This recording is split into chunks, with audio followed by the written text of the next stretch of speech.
Muy bien, buenas tardes con todos. Ante todo, mi agradecimiento por la invitación a este curso internacional y las felicitaciones correspondientes al Hospital 2 de Mayo, en especial al Servicio de Cuidados Intensivos en este 30 aniversario. El tema que me toca exponer está relacionado a epidemiología y definiciones en sepsis y shock séptico.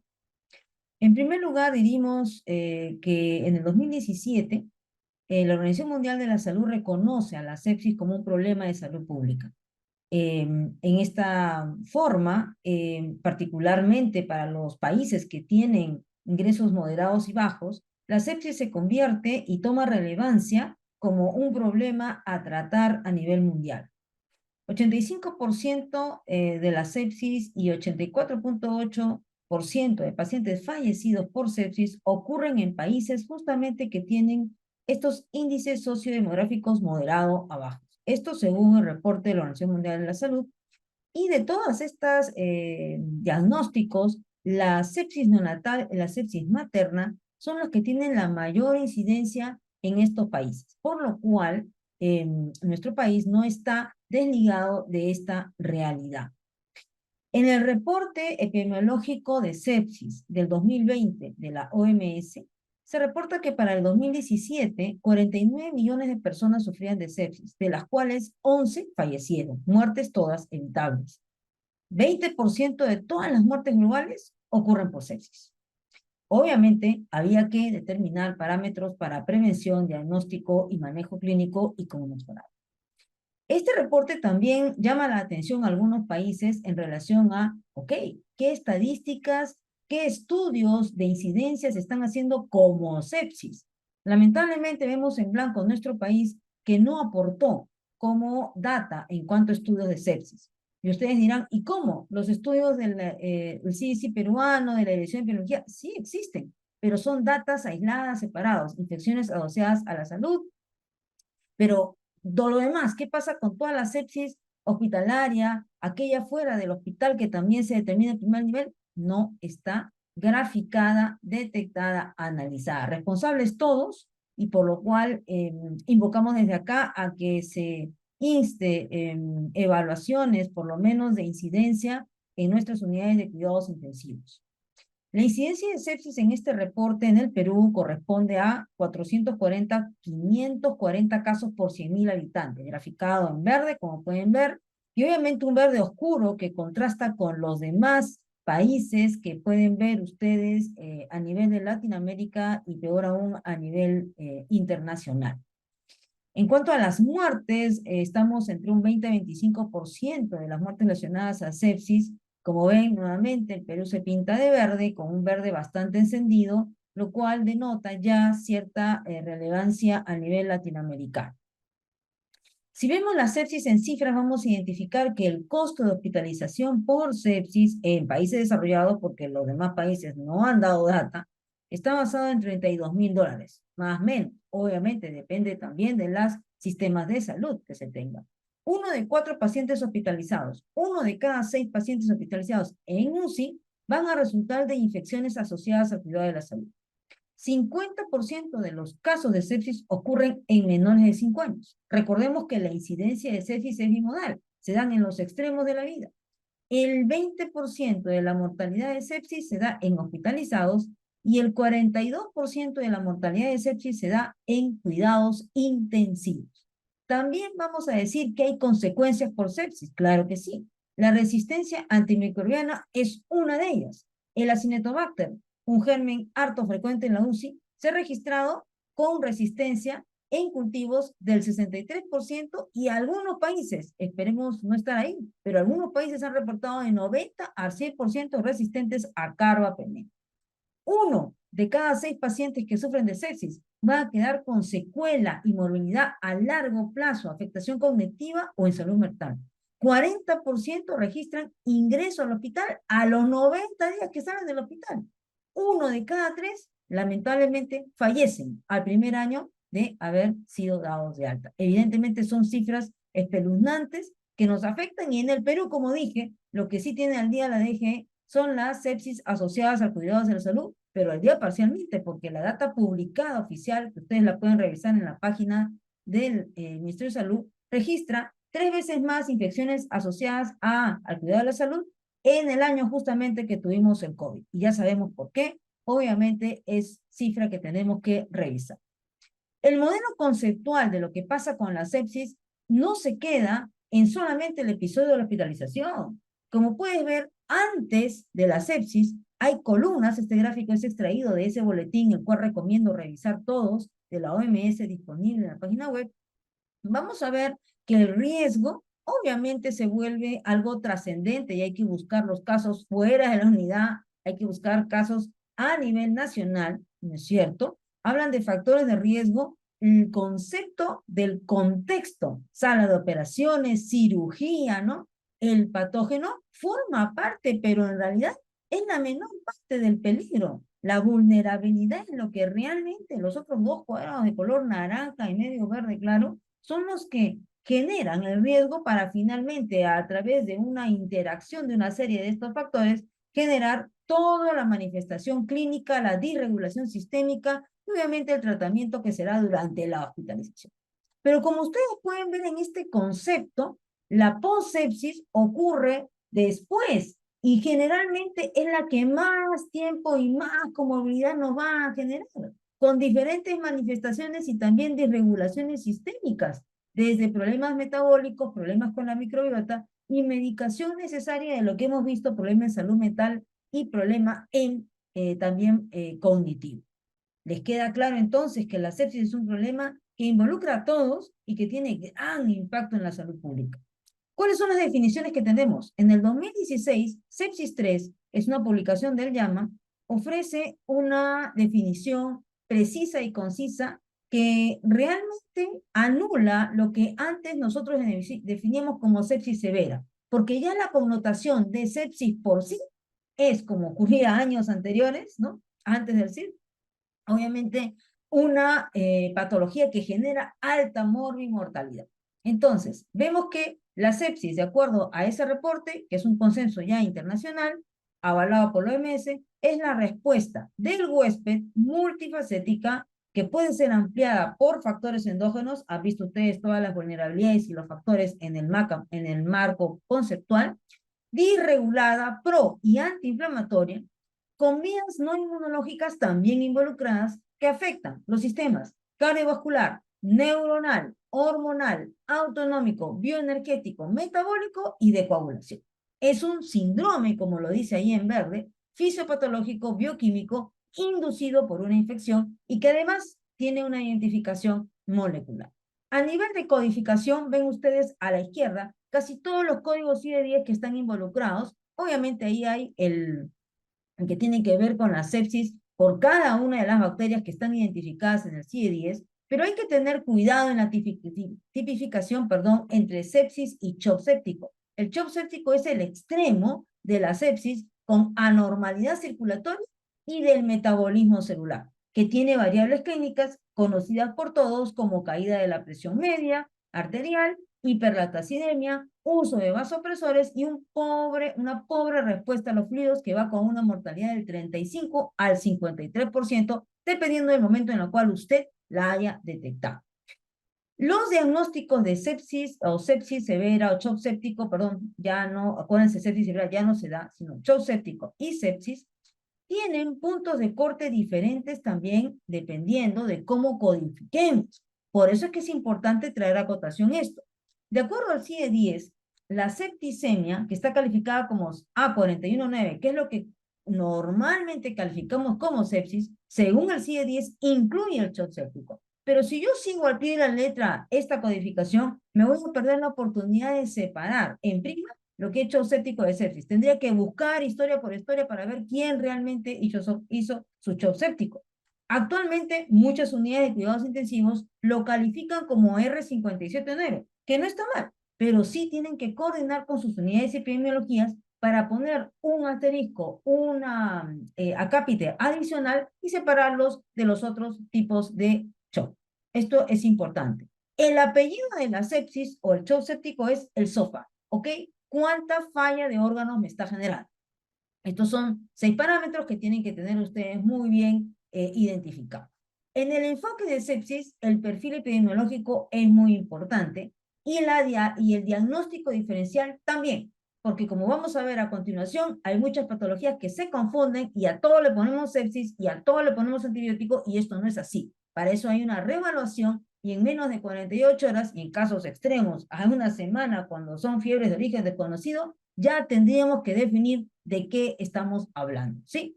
Cáncer, tóxicos, por decirlo menos. La detección oportuna me obliga a decir que en realidad la verdadera connotación, el verdadero impacto del manejo de sepsis no está en la UCI, por más que todos seamos intensivistas y sentamos el orgullo de manejar a un paciente con shock séptico y rescatarlo de la muerte, sino el problema está, ¿no? El kit está fuera, en la UCI extramuro, sí, en las interconsultas, sí, porque ahí donde se aplica el código sepsis o las actualizaciones del mismo, yo tengo que tener scores para poder identificar precozmente a mi paciente y evitar todo lo que hemos comentado en la epidemiología. Guías, ¿sirven o no?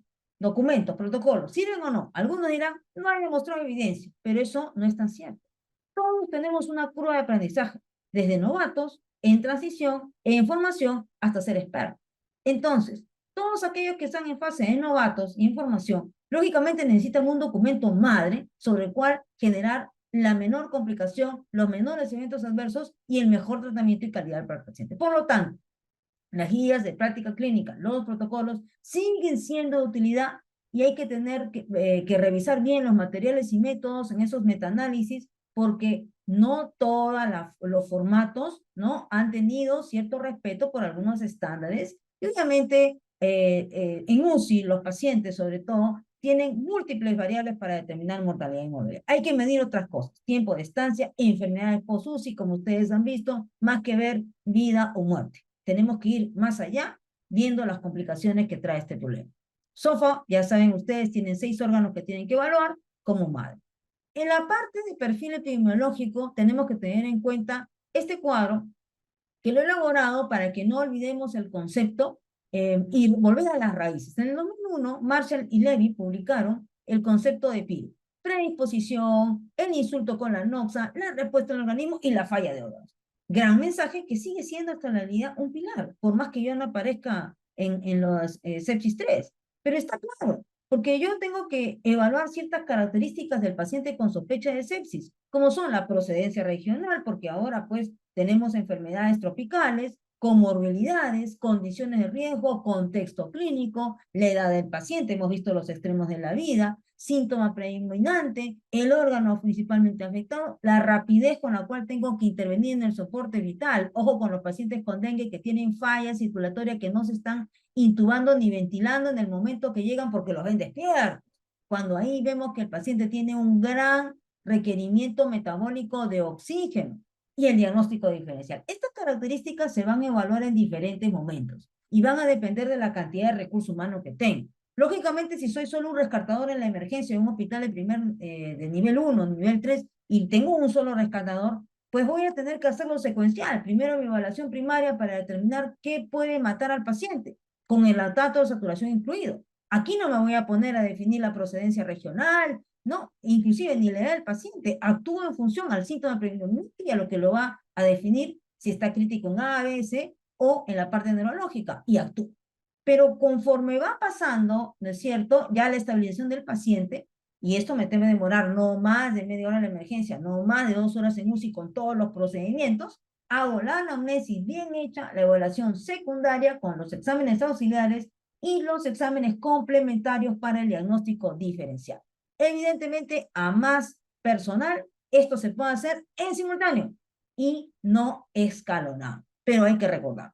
Veamos un caso clínico para ver si se trató de sepsis. Mujer de 23 años con cardiopatía congénita, un CIA puérpera en su cuarto día de soporte ventilatorio derivada a nuestra UCI desde Huancavelica, ¿no?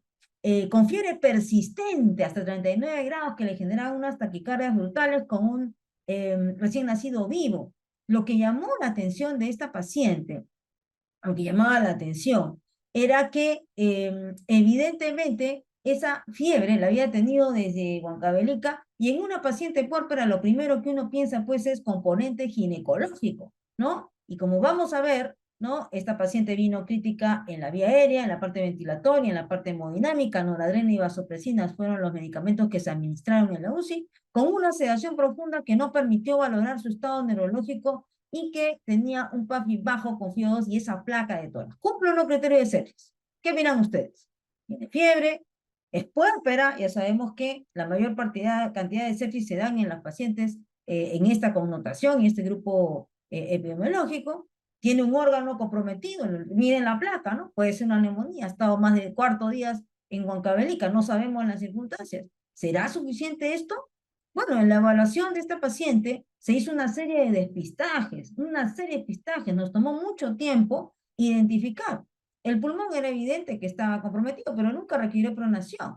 Tenía EAP, producto de su falla cardíaca, hipertensión pulmonar, y sí tuvo neumonía gaseosa ventilador confirmada que generó fracaso en el destete.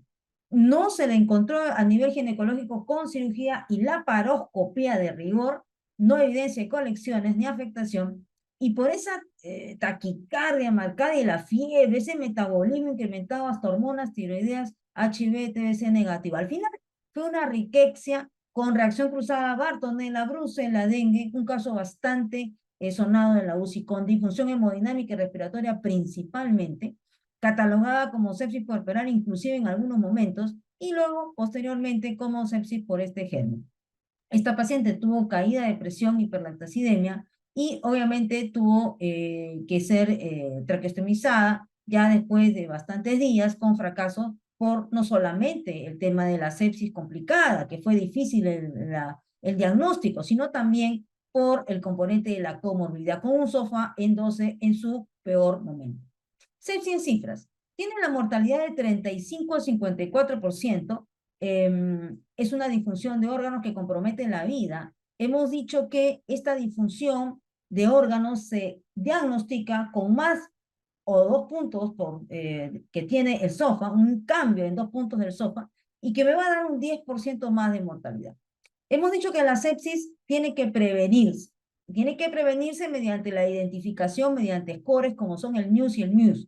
El QSOFA es un poco tardío, te habla de presión arterial, cuando es la última variable que se afecta. A diferencia del MUS y el MUS que vamos a ver tienen otras connotaciones y que deberíamos utilizar más. El shock séptico, la hipotensión, que requiere vasopresores para poder mantener la presión media de 65. El lactato por encima de 2 y que obviamente esto ocurra cuando no ha habido una respuesta a la resucitación con fluidos. Esto tiene una mortalidad de más de 40%. Y recordar que 30-40% de los casos no van a tener cultivos positivos.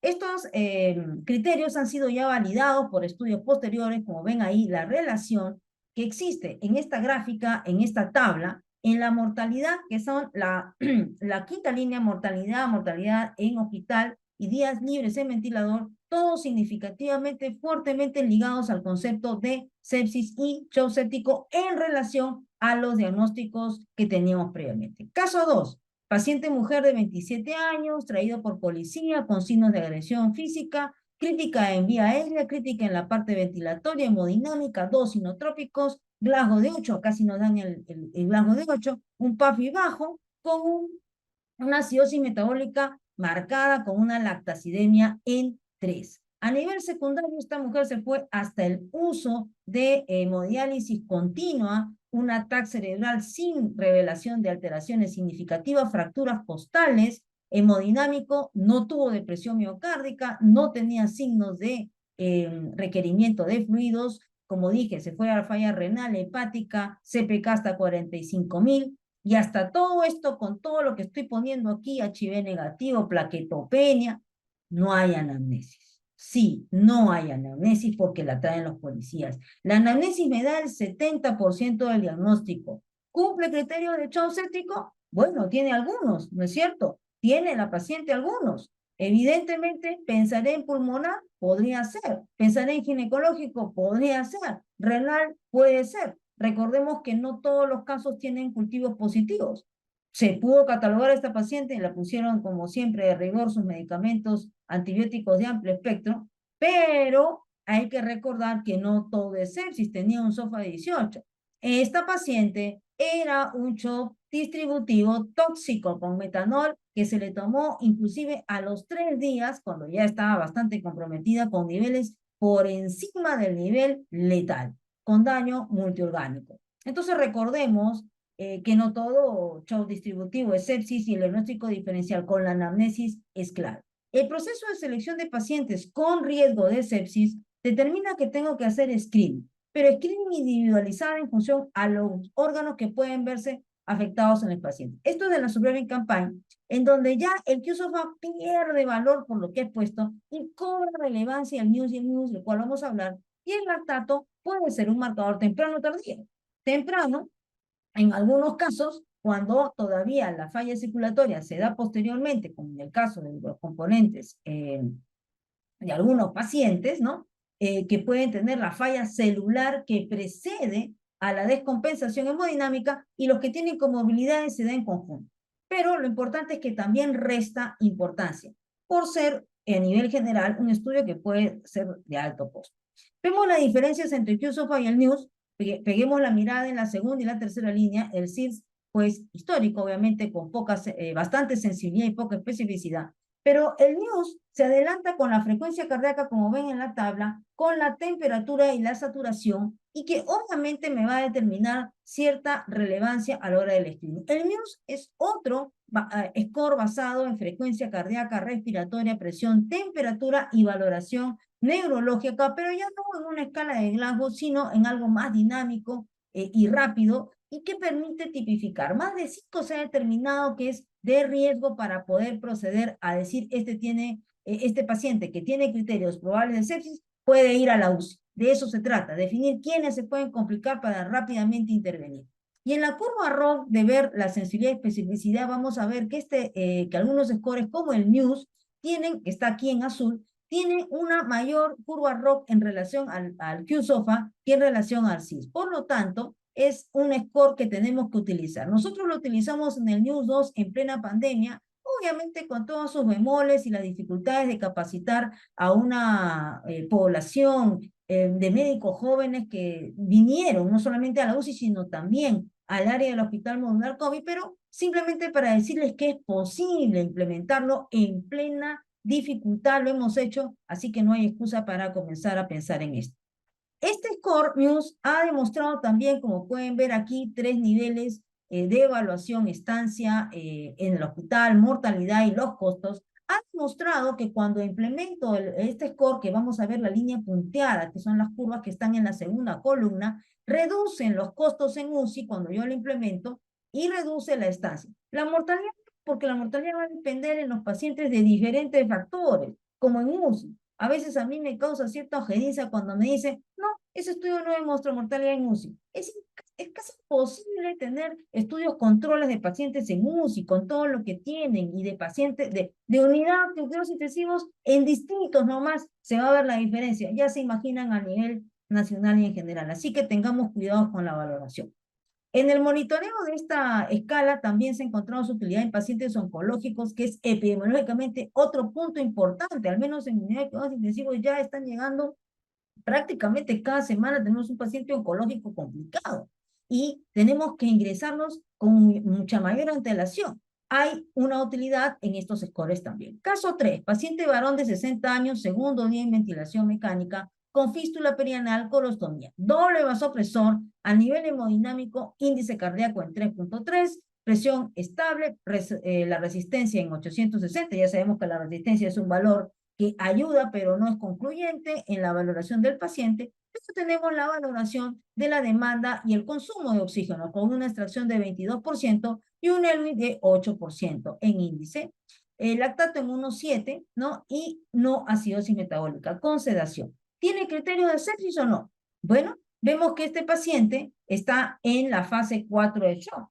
¿Qué significa? Y hasta ahora no ha hablado de la fase de escalamiento. Y es que los criterios de sepsis, en sepsis 3, nos hablan de los términos de sepsis principalmente y puntos de corte para shock séptico. Pero ¿qué pasa cuando ya lo tengo que manejar? Tenemos que hablar las 4 fases del manejo de shock, ¿correcto? La fase, ¿no es cierto?, de rescate, de mantenimiento, de optimización y la de escalamiento. Y aquí ya estamos en el de escalamiento porque el paciente tiene evidente foco gastrointestinal identificado, tiene un estado de shock, ya está la variable de presión controlada, pero claro, con dos inotrópicos tiene un balance positivo de 3 litros, balance positivo asociado a mortalidad también, que amerita un control, ESOFA de 10. Entonces, tenemos que tener en cuenta también el diagnóstico diferencial de los pacientes y el diagnóstico fisiopatológico del shock séptico no lo podemos perder de vista. Vemos la curva o la gráfica del retorno venoso en relación a la presión en la aurícula derecha y vamos a ver que a nivel fisiopatológico en el shock séptico, los intensivistas debemos recordar que esta curva de venosa se va a tirar hacia la izquierda. ¿Por qué? Porque el retorno venoso reduce. ¿Por qué? Por la vasodilatación y toda la inflamación que se ocurre. Y esto genera o induce, al haber poco carga, una déficit de oxígeno para gran demanda y obliga al corazón a aumentar, como está en línea naranja, el gasto cardíaco. Esta es la respuesta normal.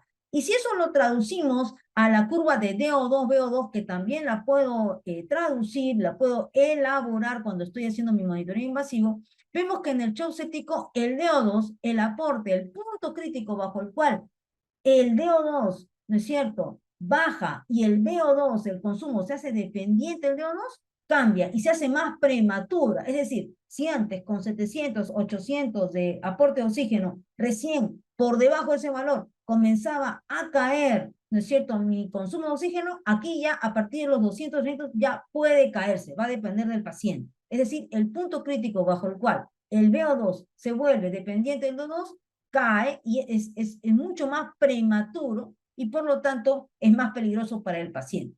Igual ocurre con el lactato. En el shock séptico, el lactato se puede adelantar a la falla hemodinámica, porque aquí hay gasto cardíaco incrementado, pero el lactato tempranamente, por ese punto crítico que me determina el metabolismo anaeróbico en inicio, evidentemente puede ser prematuro.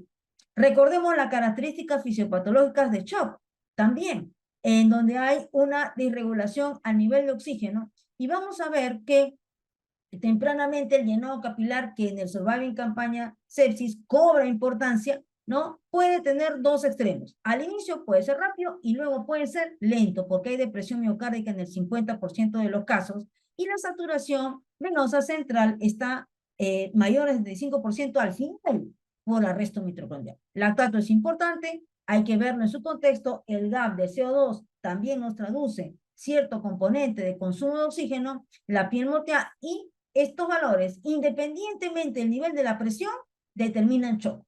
Por lo tanto, hay que tenerlo en consideración en nuestro cerebro. Conclusiones. La sepsis es un problema de salud pública que genera disfunción de órganos, que compromete la vida con una respuesta disregulada del huésped frente a una infección. Se puede predecir identificando con scores diferentes al QSOFA en las unidades de cuidados intensivos extramuro o extendidas interconsultas. Y hasta la inteligencia artificial está descrita en encontrar estos pronósticos. El diagnóstico diferencial es vital. Hay que ver los pacientes nuevos oncológicos y hay que buscar a los pacientes, búsqueda activa. El shock séptico, además de la disregulación y todo lo que hemos dicho en el huésped, es una anormalidad circulatoria, celular y metabólica. Y ya es redundante utilizar sepsis severa. Con sepsis ya decimos que el paciente está en mal y tiene riesgo de mortalidad. La identificación del shock séptico se da con valores puntuales, cuando requiero vasopresores, cuando los líquidos no son suficientes, el lactato más de 2 y tiene una mortalidad del 40%. Los cultivos solo son positivos en 30 a 40% de los casos. Siempre recuerdo, las definiciones son importantes para la investigación, la comparación, obviamente la mejora continua, pero nunca va a reemplazar el buen juicio clínico, la medicina individualizada cuando ya estás a la cabecera del paciente, porque tienes que tomar decisiones. ¿A dos niveles se toman decisiones en los seres humanos? A nivel epidemiológico, pero a nivel individualizado ya estás en tu paciente. Y tienes que valorar siempre, siempre el riesgo-beneficio para tomar la decisión y no solamente lo que nos dicen los estudios de investigación, sino ver tu epidemiología, tu realidad y tus indicadores en el paciente crítico. Muchas gracias.